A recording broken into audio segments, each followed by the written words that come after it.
है बनवास। वो उर्दू में भी है और हिंदी में भी है। पहले उर्दू में छपी थी, बाद में हिंदी में आई। तो हिंदी में 2023 में छपने वाली कविता की जितनी भी किताबें थीं, उन सब में से जो 10 किताबें आज तक साहित्य आज तक ने टॉप 10 की लिस्ट बनाई, टॉप 10 के लिए चुनी, उन टॉप 10 में भी मेरी किताब 1 नंबर पे थी।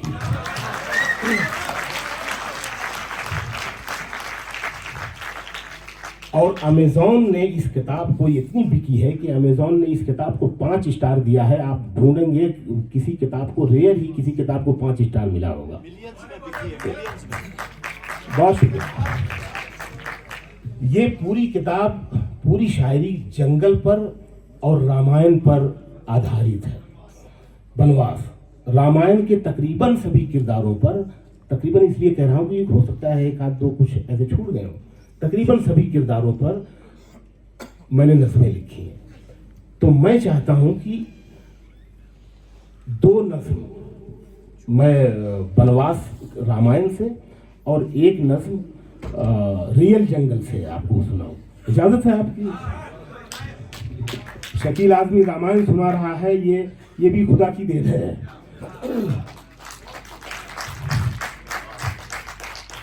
और ये काम कैसे हो गया मैं नहीं, मतलब मुझे भी हैरत होती है कि ये काम कैसे हो गया। पहले मैं जंगल पर नज़्म सुनाता हूँ। ये इस किताब की आखिरी नज़्म है। इसका उन्वान है, छोटी सी नज़्म है, पेड़ कभी नहीं मरता है। ये नज़्म जब मैंने कही थी, सबसे पहले मैंने फ़ोन पे अपने डायरेक्टर विक्रम भट्ट को सुनाई। तो उन्होंने कहा कि शकील भाई, ये थॉट तो अब तक गोरों ने भी नहीं सोचा, इतना नया है। इस पर बहुत बड़ी कहानी बन सकती है, वेब सीरीज बन सकती है। मैंने कहा ठीक है, देखते हैं। नज़्म सुनाता हूँ मैं आपको। देखिए अगर नज़्म का थॉट कितना नया और नज़्म कैसे बुनी गई है, इसकी बुनद देखें आप। पेड़ कभी नहीं मरता है। घर में जो फर्नीचर है उसको धूप हवा पानी से दूर रखो। घर में जो फर्नीचर है, मेरे मकामी साथी शोरा भी सुने, शरीक हो, कि घर में जो फर्नीचर है उसको धूप हवा पानी से दूर रखो। कुर्सी मेज में अलमारी में जाने कब पत्ते आ जाएं किसी को भी मालूम नहीं। कुर्सी मेज में अलमारी में जाने कब पत्ते आ जाएं किसी को भी मालूम नहीं। लकड़ी और मिट्टी में फिर से जड़ का कब रिश्ता हो जाए किसी को भी मालूम नहीं। लकड़ी और मिट्टी में फिर से जड़ का कब रिश्ता हो जाए किसी को भी मालूम नहीं। जैसे हॉरर फिल्मों में आत्माएं भटकती हैं, ऐसे ही मौसम में छुपकर पेड़ों की रूहें रहती हैं। जैसे हॉरर फिल्मों में आत्माएं भटकती हैं, ऐसे ही मौसम में छुपकर पेड़ों की रूहें रहती हैं। ऊपर से काला कर दो या पीला कर दो, अंदर पेड़ हरा रहता है। पेड़ कभी नहीं मरता है, पेड़ कभी नहीं मरता है। बहुत शुक्रिया। ये जो मैं रामायण से 2 नज़में सुनाने जा रहा हूँ, ये दोनों महिला पात्र हैं, खातून किरदार हैं। एक नज़्म है उर्मिला। ये लक्ष्मण की बीवी है, नई नई शादी हुई है और लक्ष्मण 14 साल के लिए भाई और भाभी का ख्याल रखने के लिए बनवास जा रहे हैं।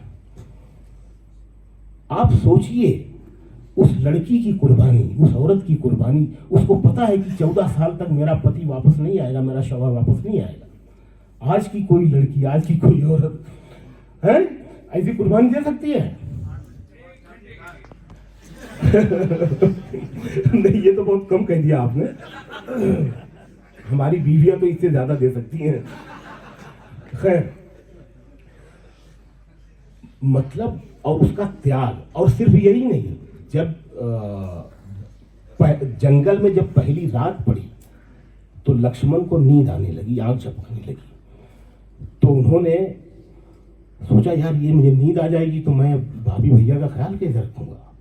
तो उन्होंने निद्रा देवी की उपासना की। निद्रा देवी प्रकट हुई, पूछा क्या चाहिए। लक्ष्मण ने कहा कि मैं 14 साल तक सोना नहीं चाहता। निद्रा देवी ने कहा यह मुमकिन है, संभव है, लेकिन इसके बदले में आपको कोई एक ऐसा नाम, कोई एक ऐसा शख्स बताना पड़ेगा जिसको हम आपकी नींदें दे सकें। लक्ष्मण ने उर्मिला का नाम लिया। 14 साल तक जो औरत सोई रह जाए, जो लड़की सोई रह जाए, उसकी संवेदनाएं मर जाएंगी सर, वो मर जाएगी। वो इतना बड़ा त्याग, इतनी बड़ी कुर्बानी। और उसका रामायण में, ये संपत भाई बैठे हैं, सब पढ़ के छान के खंगाल के रखा हुआ इन्होंने, उस लड़की का सिर्फ 2-3 लाइनों में जिक्र है। रविंद्रनाथ टैगोर ने अपने एक मजमून में लिखा था कि उर्मिला पर लिखा जाना चाहिए। अब लेखकों को, शायरों को, कवियों को मुखातिब करके लिखा था। मैं ये नज्म पढ़ना चाहूँ, मैं आपको सच बता रहा हूँ, ये नज्म जब तक मैंने नहीं लिखी थी मैं उर्मिला हो गया था। मैं सुना रहा हूँ ये नज्म आपको, उसमें आपको इमोशन नजर आएगा। राम को जो मिला बनवास गलत था, लेकिन कोई राजा कभी मजबूर भी हो सकता है। राम को जो मिला बनवास गलत था, लेकिन कोई राजा कभी मजबूर भी हो सकता है। जिद पे अड़ जाए जो रूठी हुई सौतेली माँ, बाप बेटे से बहुत दूर भी हो सकता है। राम को जो मिला बनवास गलत था, लेकिन कोई राजा कभी मजबूर भी हो सकता है। जिद पे अड़ जाए जो रूठी हुई सौतेली माँ, बाप बेटे से बहुत दूर भी हो सकता है। ये जो बनवास था, ये खेल हुकूमत का था, और इस खेल में हर दाव सियासत का था। मुल्क जल जाते हैं कितने ही सियासत के लिए, कत्ल हो जाते हैं अपनों के हुकूमत के लिए। मुल्क जल जाते हैं कितने ही सियासत के लिए, कत्ल हो जाते हैं अपनों के हुकूमत के लिए। घर से जंगल को चले राम जो दुनिया को समेट, उर्मिला को भी चढ़ाया गया बनवास की भेंट। घर से जंगल को चले राम जो दुनिया को समेट, उर्मिला को भी चढ़ाया गया बनवास की भेंट। सिर्फ पत्नी ही नहीं, खुद को भी कुर्बान किया, छोटे लक्ष्मण ने बड़े राम पे एहसान किया। सिर्फ पत्नी ही नहीं, खुद को भी कुर्बान किया, छोटे लक्ष्मण ने बड़े राम पे एहसान किया। राम राजा भी थे, इंसान भी, भगवान भी थे। राम राजा भी थे, इंसान भी, भगवान भी थे। उर्मिला के वो मगर भाव से अनजान भी थे। उर्मिला के वो मगर भाव से अनजान भी थे। रूह जंगल में थी और जिस्म महल के अंदर। रूह जंगल में थी और जिस्म महल के अंदर। वो भी रहते हुए पत्थर में हुई थी पत्थर। वो भी रहते हुए पत्थर में हुई थी पत्थर। दूर रहना पड़ा लक्ष्मण से उसे 14 बरस। वो महल उसके लिए ऐसा था जैसे कि कफस। उर्मिला बेदिलो बेजान थी लक्ष्मण के बगैर, जैसे सिंगार हो कोई किसी दर्पण के बगैर। उर्मिला बेदिलो बेजान थी लक्ष्मण के बगैर, जैसे सिंगार हो कोई किसी दर्पण के बगैर। दर्द उसका कभी दीवार से निकला ही नहीं, उसमें जो मोम था वो धूप में पिघला ही नहीं। दर्द उसका कभी दीवार से निकला ही नहीं, उसमें जो मोम था वो धूप में पिघला ही नहीं। ऐसी चिंगारी धूप, दर्द उसका कभी दीवार से निकला ही नहीं, उसमें जो मोम था वो धूप में पिघला ही नहीं। एक चिंगारी बिना भड़के हुई राख में राख, उसके अश्कों से ना भीगी कभी इतिहास की आंख। एक चिंगारी बिना भड़के हुई राख में राख, उसके अश्कों से ना भीगी कभी इतिहास की आंख। ऐसा किरदार के जिसका कोई किस्सा भी नहीं, उर्मिला राम के बनवास का हिस्सा भी नहीं। उर्मिला राम के बनवास का हिस्सा भी नहीं।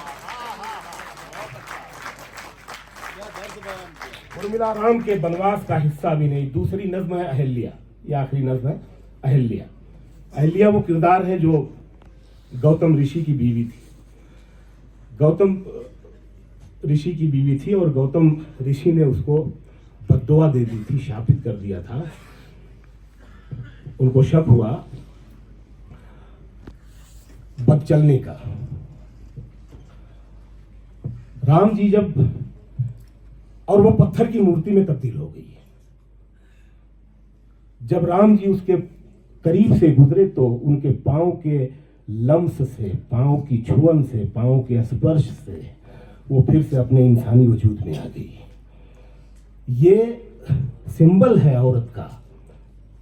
तो उसने सोचा कि ये अब मुझे ये दूसरी बार फिर मुझे जिस्म दिया गया है तो फिर मेरे साथ वही होगा। ये औरत का सिंबल है। मैं ये जहाँ जो हमारी बहनें यहाँ बैठी हैं, बच्चियां हैं, मैं उनके हवाले से नजर पढ़ता हूँ। अहिल्या, राम तुम क्यों मुझे छूकर गुजरे, तोड़कर क्यों मुझे पत्थर से निकाला तुमने, मूर्ति ही मुझे रहने देते, मूर्ति होती तो शायद मेरी पूजा होती।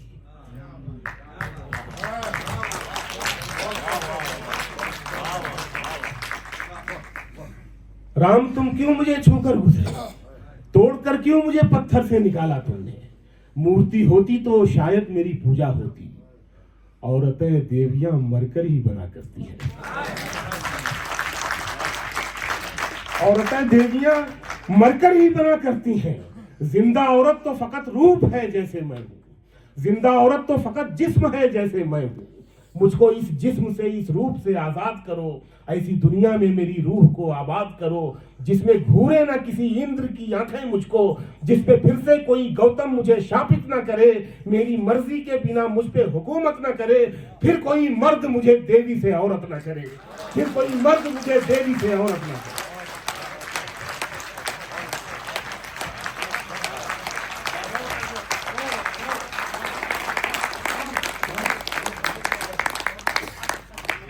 फिर कोई मर्द मुझे देवी से औरत न करे। ये आखिरी गजल के कुछ शेर परों को खोल।